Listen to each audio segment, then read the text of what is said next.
Ma'am, paano kung wala akong tax identification card? So, ito po yung tanong ni Ma'am Christine.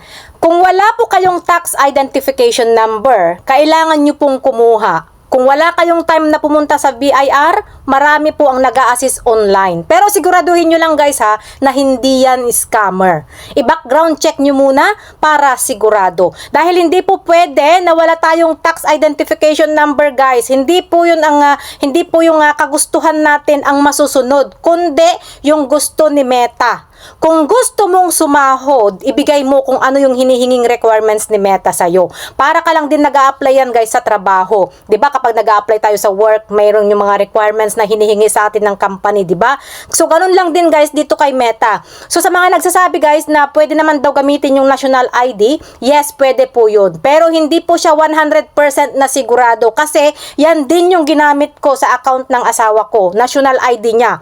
Nung una, na-verified talaga siya. Pero pakalipas ng mga ilang buwan, ayun na, error na siya at not valid na yung payout account niya. Kaya dapat kung ano yung hinihingi sa inyo ni Facebook, yun din ang dapat na ibigay ninyo guys. Kasi kapag nag-audit sila or nag-check sila at natsambahan yung account mo, sayang ang earnings mo.